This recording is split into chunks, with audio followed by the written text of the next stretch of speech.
Okay, yesterday we looked at inductive reasoning and conjecture. Today we're looking at biconditional statements.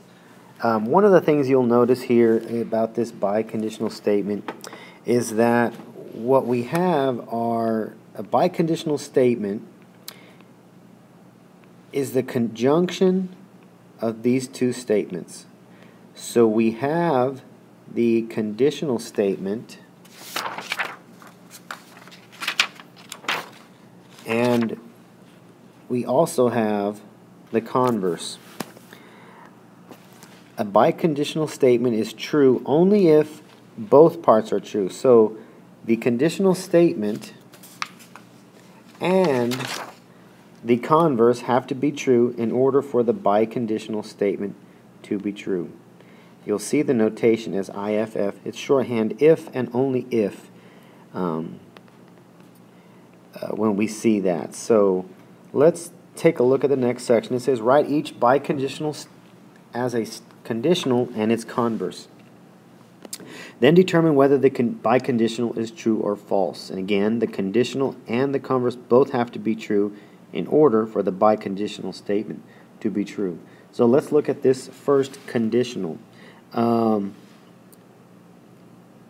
angle is a right angle if and only if its measure is 90 degrees. So if we're writing this as a conditional statement, we will say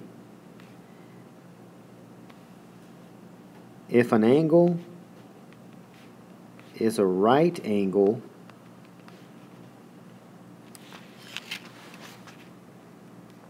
then its measure is 90 degrees. Sorry about running out of space there. Is that true? If an angle is a right angle, then its measure is 90. Can you think of an example where a right angle measure is not 90 degrees? If we can't come up with a counterexample, then that statement is true. Okay, let's write the converse. Again, this time we're going to write the conclusion first and the hypothesis second. So we're going to start it with if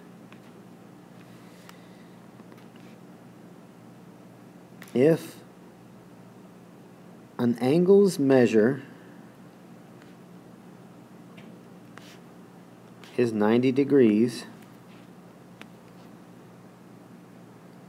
then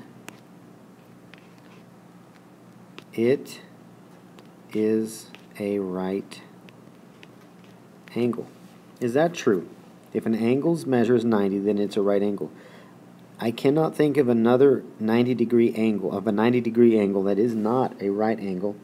Therefore, that converse is true. Since the conditional and the converse were true, then this biconditional statement is also true. Okay? Okay, a few other things now, moving down the notes. Deductive reasoning. Deductive reasoning is different than inductive reasoning because deductive uses facts, rules, definitions, or properties to reach logical conclusions. And if you'll remember that with inductive reasoning, we use specific examples. So let's look at this weather. We're looking here and it says determine whether the conclusion is based on inductive, which remember was specific examples, or deductive, which deals with facts, rules, definitions, and properties. In Miguel's town, the month of April has had the most rain for the past 5 years. He thinks that April will have the most rain this year. What is he going by? What is Miguel going by to determine, to make that conjecture that April will have the most rain this year? Well, he's looking at the month of April for the past 5 years. That is specific examples. And if you remember, that would make that inductive reasoning. Let's look at this other whether. Determine whether the conclusion is based on inductive or deductive. Sandra learned that if it is cloudy at night, it will not be as cold in the morning if there are no clouds at night. Sandra knows it will be cloudy tonight, so she believes it will not be cold tomorrow morning. What is she going by to come up with her conclusion that it will not be cold in the morning? Okay, so she knows it's going to be cloudy,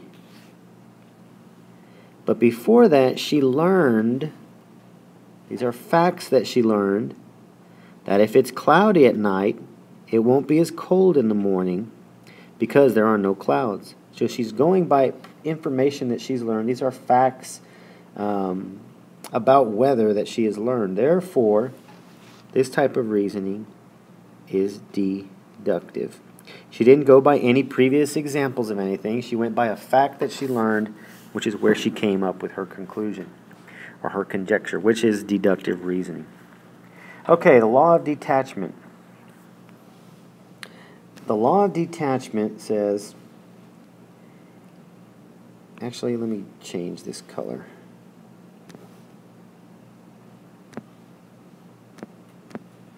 The law of detachment says if P to Q, our conditional statement, is true,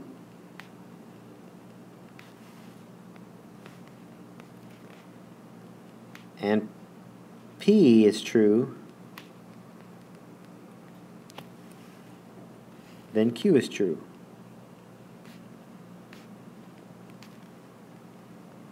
Well, that sounds pretty obvious. Let's check this out. Determine whether the conclusion is valid based on the given information. If not, write invalid. Explain your reason. Given. If a figure is a square, then it is a parallelogram. The figure is a parallelogram. The conclusion is that the figure is a square. Well, listen to this. It says that P to Q, here is my hypothesis, here is my conclusion, my Q. Notice my definition says that if P to Q is true, my conditional, and P is true, are we stating that if a figure is a square? No, this statement here says that the figure is a parallelogram. This is invalid because just because Q is true does not make P true. Order matters. So looking at this, had the definition, because you see this right here, this is my conclusion. My definition of law, or my description of law of detachment says that if P is true, if they had said the figure is a square, then our conclusion would be the figure is a parallelogram. They have the conclusion and the hypothesis backwards, which makes that invalid. So let's look at the next one. Given. If a polygon is a convex quadrilateral, so again, that is my hypothesis, then the sum of the interior angles is 360 degrees. That's my conclusion. So in order for this to be true based on the law of detachment, this statement right here must be the hypothesis. ABCD is a convex quadrilateral. Is that in my hypothesis? Absolutely. Therefore, we can say that the conclusion is true. The sum of the interior angles is 360. The sum of the interior angles is 360. So that has the correct order. That is valid. Okay, let's turn the page, look at the next. Okay, the law of syllogism says that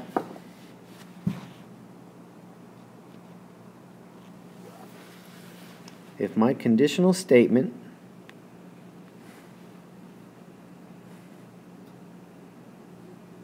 and my conclusion and Q to R are true,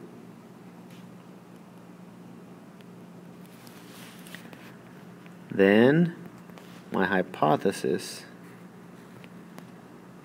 and my other statement are true. It's very similar to the transitive property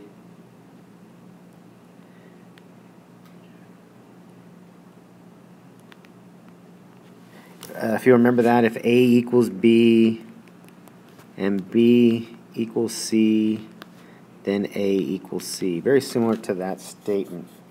So let's look at this and decide, determine which statement follows logically from the given statements.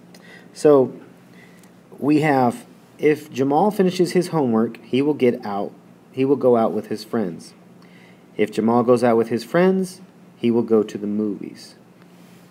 So basically, this is my hypothesis, my P. This is my R, or I'm sorry, my Q. My conclusion. Statement 2 starts with my conclusion. And then it takes us to this statement.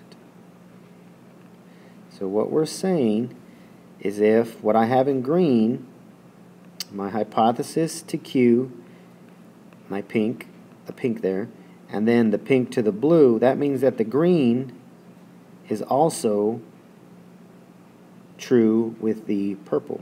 So using words instead of colors there, which of those letters corresponds to that? Look at B. It says that if Jamal finishes homework, which is my P, my hypothesis, that right there, he will go to the movies, which was my other statement that my conclusion was true with. So that is correct. B would be my answer there. The next one, if your alarm clock goes off in the morning, then you will get out of bed. If you ride a bus, then you go to work. Well, this is my P,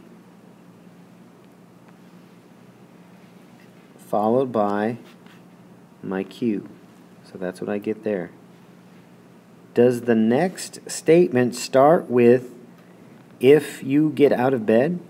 No, it starts with if you ride the bus. So if it starts with if you ride the bus, that is not the Q. That makes this statement invalid. There is no conclusion I can draw from by looking at these two statements. Alright, so let's look at this last section. Determine whether each conclusion is based on the given information. If not, write invalid. Explain your reasoning using a Venn diagram. Okay, if a girl is on the swim team, then she is not in band. Samantha is a girl who is not in band. Samantha is on the swim team. Is that valid or invalid? So let's start by making a Venn diagram. And the first statement, if a girl is on the swim team, then she is not in band. As a Venn diagram, we have two sections that do not overlap, because if a girl is on the swim team, she is not in band. So I'm just going to put an S above this circle and a B above this circle. So for swim team and band. Samantha is a girl who is not in band. So if she is not in band, where would she belong? Does that mean that she has to be inside of the swim team sort of section? Or can she possibly be out here? Yeah, it's possible that Samantha is on the swim team, but it's also possible that she's not in the swim team or band. Therefore, this is invalid. And my reasoning would be she could be in neither activity. Okay.